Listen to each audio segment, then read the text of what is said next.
Morning student, आज अपन इस video में क्लास 12 फिजिक्स के चैप्टर 2 का नेक्स्ट पॉइंट है अपना आवेशित चालक की सतह पर बल। ठीक है, पहले तो बल कैसे लगाएगा वो देखते हैं। तो देखो अपन एक अगर चालक है उसको अपन आवेश देते हैं, तो अगर उस आवेश में जो बहुत सारे अपन चालक जो है उसके बहुत सारे अल्पांश बना ले अपन, तो प्रत्येक अल्पांश में क्या आपका आवेश है, तो प्रत्येक अल्पांश जो है वो दूसरे अल्पांश के कारण से क्या लगेगा, बल लगेगा। इस प्रकार से अगर अपन किसी एक अल्पांश में बल कितना वो निकालना चाह रहे हैं, तो उसमें बाकी सभी अल्पांश कितना बल लगा रहे हैं वो योग कर लेंगे तो आपका कुल बल आ जाएगा। ठीक है, यहाँ पर अगर यहाँ पर क्योंकि यहाँ पर ये प्रत्येक आवेश जो है वो दूसरे आवेश क्या करेगा, प्रतिकर्षित करेगा, तो प्रतिकर्षित करेगा तो कौन सा बल लगेगा, यही बल अपन को ज्ञात करना। तो उसके लिए अपन ने क्या कर दिया, एक चालक ले लिया, उस चालक अपन ने एक अल्पांश ले लिया ए बी, ये ए बी एक अल्पांश लिया, और दूसरा भाग कौन सा बना आपका, ये वाला भाग, इसका नाम क्या दिया मैंने ए सी बी। अब ये जो अल्पांश है वो कितना बल लगाएगा उसको अपना निकालना। तो उसके लिए मैंने क्या किया, दो बिंदु ले लिए, एक बिंदु ले लिया मैंने बाहर और एक बिंदु ले लिया P2 मैंने अंदर ले लिया। ठीक है, अब इस P1 पर दो विद्युत क्षेत्र लगेंगे, एक तो ये जो आपका अल्पांश है AB उसमें जो आवेश है वो यहाँ पर क्या उत्पन्न करेगा, विद्युत क्षेत्र, तो उसको अपन ने क्या नाम दे दिया, ठीक है। अब दूसरा आपका ये वाला जो भाग है ACB वो भी तो आवेशित है, तो वो भी यहाँ पर क्या उत्पन्न करेगा, विद्युत क्षेत्र, तो उसको अपन ने क्या नाम दे दिया, E2। क्योंकि P1 बिंदु इधर है इसलिए E1 इधर होगा, E2 भी किधर होगा आपका, इधर होगा। अब अपन इस P2 की बात करें तो P2 पर आपका ये जो भाग है AB उसकी कांटा दिशा किधर हो जाएगी, इधर, लेकिन P2 के E2 किसका भाग है, इस वाले का भाग है, तो इसके लिए बिंदु इधर है तो दिशा किधर होगी, इधर होगी। तो अगर इस प्रकार से अपन P1 पर कुल विद्युत क्षेत्र कितना होगा, तो P1 पर कुल विद्युत क्षेत्र तो कितना हो जाएगा, E ऑफ P1, दोनों को क्या कर दूं मैं, जोड़ दूं, E1 प्लस E2, क्योंकि दोनों क्या है, एक ही दिशा में।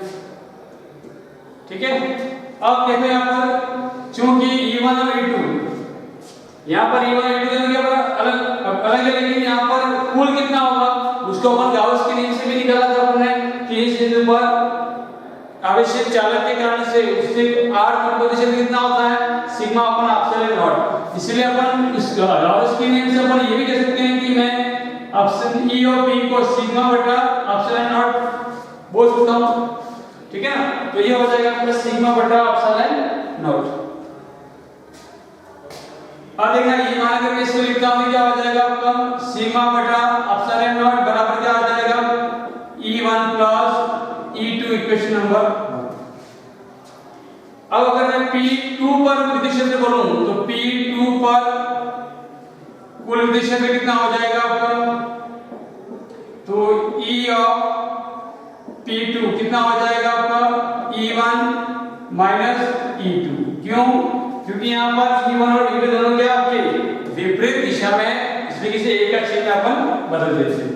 और चूंकि अपन ये भी जानते हैं E और P2 कितना होता है, 0, चालक के अंदर क्योंकि खोखला है तो उसके अंदर विद्युत क्षेत्र कितना होता है, 0 का, उसके लिए पढ़ा था आपने, तो ये 0 लिखा मैंने यहाँ पर, तो क्या आ जाएगा E1 माइनस E2, इसको 0 कर दिया। अब ये इधर आ गया तो ये E1 और E2 दोनों के मान क्या हो जाएंगे, बराबर, तो दोनों परिमाण में क्या हो गया आपके बराबर।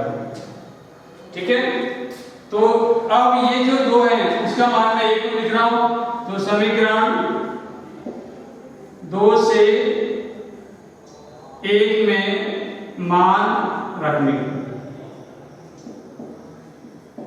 तो आप देख रहे हैं यहाँ पर ये सिग्मा बटा एप्सिलॉन नॉट बराबर E1 और E2 दोनों क्या बराबर हो गए, तो दोनों को मैं क्या लिख दूं, E2 लिख दूं, तो दोनों को क्या लिख दिया मैंने E2, तो ये कितना आ जाएगा, सिग्मा बटा एप्सिलॉन नॉट कितना हो जाएगा, डबल 2E2, यहां से मैं E2 का मान निकालो कितना हो जाएगा, E2 कितना आ जाएगा बटे में कितना आ जाएगा, सिग्मा बटा 2 एप्सिलॉन नॉट।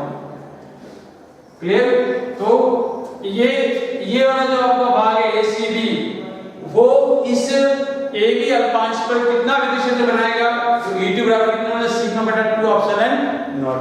हमें क्या निकालना बल, तो अगर मैं ए बी पर बल होगा तो आपको क्या निकालना है, बल निकालना, ठीक है। तो ए बी पर बल कितना हो जाएगा, तो ए बराबर क्या हो जाएगा, बल का सूत्र क्या है, विद्युत बल का सूत्र क्या है, Q into E। तो यहां पर E कौन सा आ जाएगा आपका E2, लेकिन आवेश कौन सा आ जाएगा, तो इस ए बी का आवेश को कितना, अल्पांश आवेश को मान लेते हैं BQ, तो बल भी कितना हो जाएगा आपका अल्पांश, ठीक है। अब E2 का मान अपन इसमें लिखते हैं समीकरण नंबर 3 से, y3 कितना हो जाएगा आपकी dA बराबर E2 का मान सिग्मा बटा 2 एप्सिलॉन नॉट और dQ। तो ये तो क्या आ गया आपका विद्युत बल का फॉर्मूला, आवेश की फॉर्म में आया, किस फॉर्म में आया, आवेश की फॉर्म। अगर मुझे इसको सिग्मा की फॉर्म में लिखना है, सिग्मा बराबर क्या होता है, dQ बटा ds, q बटा s। तो यहां से अगर मैं dQ का मान निकालूं तो कितना हो जाएगा, सिग्मा इनटू ds। तो अगर ये मान दिया लिखता हूं तो एक फॉर्मूला आपका ये बनेगा सिग्मा बटा 2 एप्सिलॉन नॉट और ये सिग्मा इनटू ds। तो df का एक मान क्या आ जाएगा, सिग्मा स्क्वायर हो गई और ये 2 एप्सिलॉन नॉट और ds, ठीक है। तो ये फॉर्मूला किसका है, बल का ही है। इसके अलावा हम ये भी जानते हैं कि यहां से अगर मैं E का मान निकालूं तो ये कितना आया था, क्योंकि E बराबर कितना आया था, सिग्मा बटा एप्सिलॉन नॉट। यहां से अगर मैं सिग्मा का मान निकालूं कितना आ जाएगा, एप्सिलॉन नॉट इनटू E। ये मान अगर मैं याद रखता हूं तो dA बराबर क्या हो जाएगा, एप्सिलॉन नॉट का स्क्वायर और E का स्क्वायर B स्क्वायर बटा क्या हो गया 2 एप्सिलॉन नॉट और dA। एक एप्सिलॉन नॉट कट जाएगा तो ये dA कितना हो जाएगा, आपका dA बराबर एप्सिलॉन नॉट E का स्क्वायर बटा 2, ये कट गया और ये कितना आ जाएगा आपका dA। एक फार्मूला आपका dA ये बन गया, ठीक है। ये तो हो गया विद्युत दाब बल।